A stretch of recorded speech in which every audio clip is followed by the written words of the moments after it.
सुप्रभात प्यारे छात्रों।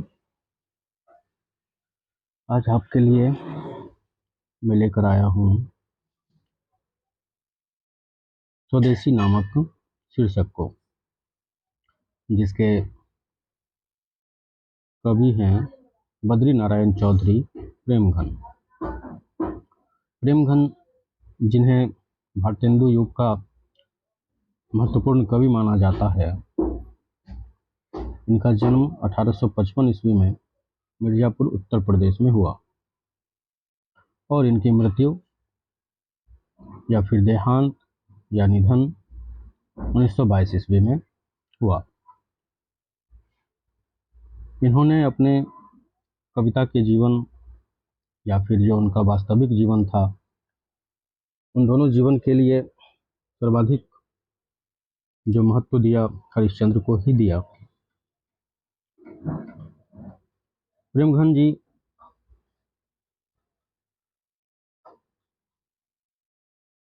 कलात्मक और अलंकृत गद्य की रचना किया करते थे।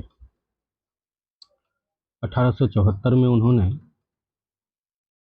मिर्जापुर उत्तर प्रदेश में रसिक समाज की स्थापना की और उन्होंने आनंद कादम्बिनी नामक मासिक पत्रिका तथा नागरी नीरद नामक साप्ताहिक पत्र का संपादन किया। साहित्य सम्मेलन जो कलकत्ता में हुआ, उस अधिवेशन के सभापति भी रहे और इन्होंने जो रचना की वह था प्रेमघन सर्वस्व। प्रेमघन को निबंधकार, नाटककार, कवि और समीक्षक माना जाता है। भारत सौभाग्य, प्रयागरामागमन इनके प्रसिद्ध नाटक हैं। उन्होंने जीर्ण जनपद नामक एक काव्य लिखा, जिसमें गांव के जीवन का यथार्थवादी चित्रण किया। प्रेमघन ने अपनी भाषा के रूप में ब्रज भाषा और अवधी का प्रयोग किया। खरी बोली का व्यवहार भी इनके गद्य में दिखाई पड़ता है। प्रेमघन सर्वस्व से संकलित यह जो कविता है, जिसका नाम स्वदेशी है, यह प्रेमघन सर्वस्व के संकलित दोहों का गुच्छा है, जिसमें नव जागरण का स्वर मुखरित है। दोहों की जो विषय वस्तु है वह इस स्वदेशी नामक शीर्षक की सार्थकता को सिद्ध करता है। कवि इस कविता के माध्यम से अपनी चिंता को प्रकट करते हैं। भारत में रहकर भारत के प्रति लगाव न देखने पर, भारत में रहकर भारतीय वस्तुओं का उपयोग न करने पर कवि के मन में जो गहरी चिंता जन्म लेती है, उसी का भाव कवि ने प्रस्तुत कविता में शामिल किया है। कवि कहते हैं, सबे विदेशी वस्तु नर गति रति रीत लखात, भारतीयता कछु न अब भारत म दर्शात। प्रिय छात्रों, आप जैसा मैं आपको बताता जाता हूँ, आप प्रयास करेंगे अपनी उत्तर पुस्तिका में उसे नोट करें और आज संध्या तक मुझे इसी ग्रुप पर वापस नोटेड जो आपका है वो, और साथ ही जो इस कविता का प्रश्नोत्तर है उसे बनाकर 9 बजे रात तक आप प्रयास करें कि फिर से ग्रुप में डाल दें। मैं बहुत ही धीमी गति से आपको इन सभी पंक्तियों का अर्थ समझाता हुआ और जो भी इसके भाव हैं उन्हें भी बताता हुआ जा रहा हूँ। कवि प्रथम दोहे में कहते हैं कि आज जो हमारा यह भारत है, यहाँ जो भी वस्तु हैं, लोग हैं, लोगों का जो क्या कहते हैं उसको जीवन शैली है, वह सभी विदेशी होता जा रहा है तो भारत में, लेकिन उनमें भारतीयता दिखाई नहीं पड़ रही है। अर्थात कवि ने भारतीयों के ऊपर एक गहरी चिंता जाहिर की है और कहा है कि भारत में अब भारतीय कहाँ दिखाई देते हैं। भारतीय अधिक से अधिक प्रसन्न होते हैं जब उनके पास भारत के बाहर की वस्तु हो, विदेशी वस्तु हो, उनके जो रीति रिवाज हैं वो भी विदेशी होता जा रहा है। अर्थात अब भारत में भारतीयता दिखाई नहीं पड़ रहा है। कवि कहते हैं, मनुज भारती देखी को सकत नहीं पहचान, मुसलमान हिंदू की धौं कहे हैं ये क्रिस्तान। अर्थात कवि कहना चाहते हैं अपने दूसरे दोहे के माध्यम से कि आज भारत के लोग को देखकर कोई ये नहीं कह सकता कि यह भारतीय है, क्योंकि यहाँ धर्म के कारण बंटवारा हो रहा है। कोई स्वयं को मुसलमान कहता है, कोई स्वयं को हिंदू कहता है और कोई अपने आप को क्रिश्चियन कहता है। यानी यहाँ धर्म को लेकर भी एकजुटता नहीं है। हम सभी देखते हैं कि धर्म भारत के लिए एक चुनौती बन गया है। भारत वेदों की धरती, सनातन धर्म की धरती जो प्राचीन में थी, आज यहाँ धर्म को लेकर लड़ाई हो रहा है। लोग आपस में लड़ते रहते हैं।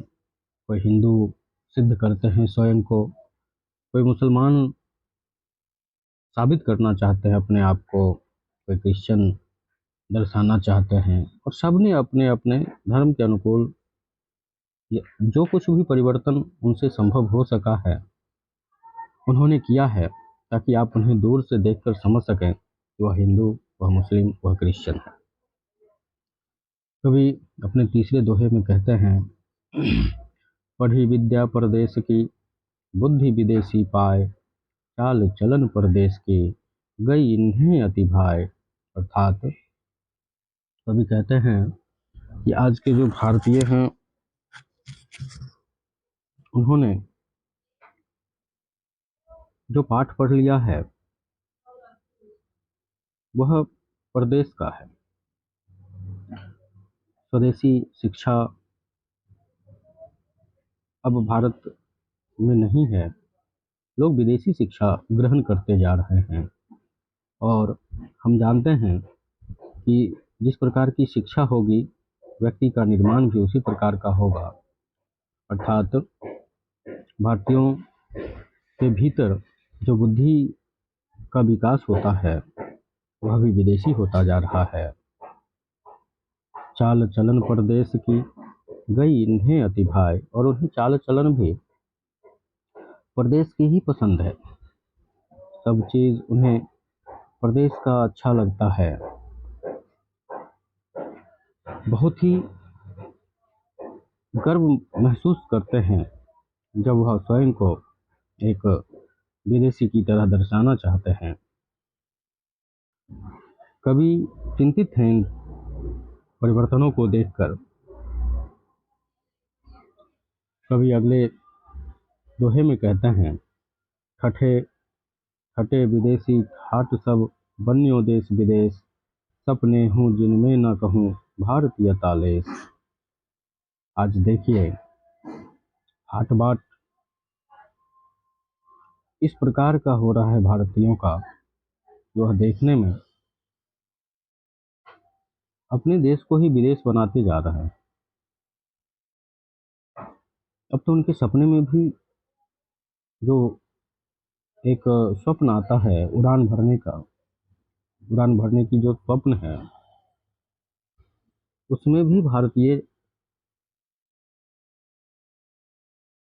बात नहीं दिखाई पड़ती।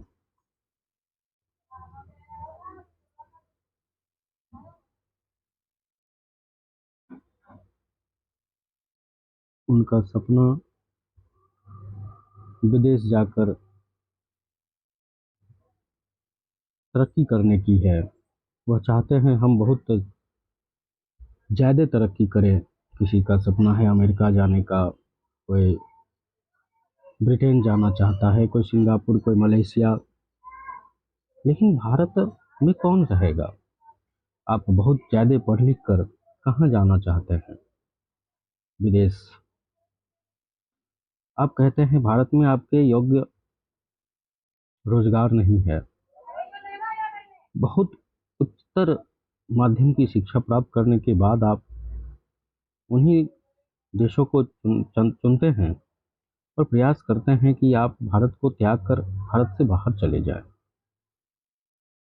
कवि अपने 5वें दोहे में कहते हैं, बोली शकत हिंदी नहीं, अब मिली हिंदू लोग, अंग्रेजी भाखन करत अंग्रेजी उपभोग। आज भारत की दशा है कि हिंदी जो नहीं बोलते वैसे लोग हिंदू मिलते हैं। यानी जो हिंदी नहीं जानते वो हिंदू हैं। अंग्रेजी बोलते हैं वह, और अंग्रेजी का उपभोग भी करते हैं। हिंदी बोलने में उन्हें पीड़ा होती है लेकिन हिंदू हैं।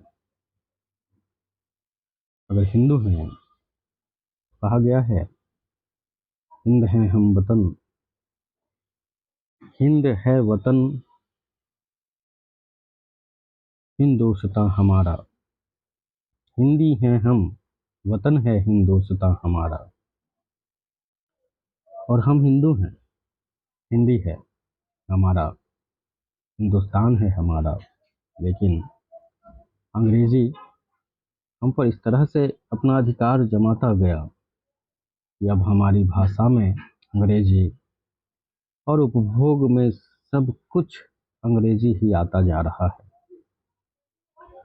अंग्रेजी, कवि अपने अगले दोहे में कहते हैं, अंग्रेजी वाहन बसन देश रीति और नीति, अंग्रेजी रुचि गृह सकल वस्तु देश विपरीत। आज देखिए, भारत के लोगों के पास विदेशी वाहन हैं, गाड़ी हैं, घर बनाते हैं,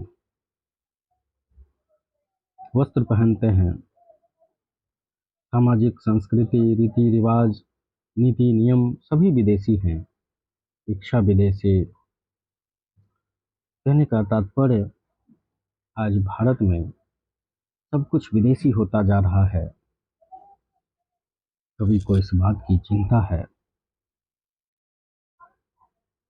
कवि अपने अगले दोहे में कहते हैं, हिंदुस्तानी नाम सुनी अब ये सकुची लजात, भारत ये सब वस्तु ही तो ये हाय अभिनात। अर्थात भारत के जो लोग हैं, वो लोग जो ऊंचे स्तर की शिक्षा प्राप्त कर लेते हैं, उन्हें हिंदी बोलने नहीं आता, उनको शर्म आती है ये कहने में कि हम हिंदुस्तानी हैं। उनको पसंद है कि हम विदेशी हिंदुस्तानी हैं, हम एनआरआई हैं, हम कनाडा में रहने वाले भारतीय हैं, हम अमेरिका में रहने वाले भारतीय हैं। उन्हें वो पसंद है। लेकिन भारत में रहने वाले भारतीय हैं, ये सुनकर उन्हें शर्म आती है, उससे वह लजाते हैं। भारतीय चीज़ों से उन्हें घिन आती है, वह घृणा करते हैं। उन्हें हर चीज़ विदेश का ही पसंद है। देश नगर पानक बनो सब अंग्रेजी चाल, हाटन में देखहु भरा बसे अंग्रेजी माल। आज हमारा देश शहर बनता जा रहा है। सब अंग्रेजी चाल चलन को अपना रहे हैं। बाजार में देखो जाकर, हर वस्तु अंग्रेजी मिल रहा है और लोग उसी का इस्तेमाल कर रहे हैं। यह यह भारत के लिए एक खतरा है कि कहीं हम अपनी संस्कृति को खो न दें। हम भारत के लोग अगर इस प्रकार से विदेशी परंपराओं को अपनाते चले जाएं, विदेशी सभ्यताओं को अपनाते चले जाएं, विदेशी संस्कृति को अपनाते चले जाएं, विदेशी वस्तुओं को अपनाते चले जाएं, तो भारत भारत नहीं रह पाएगा।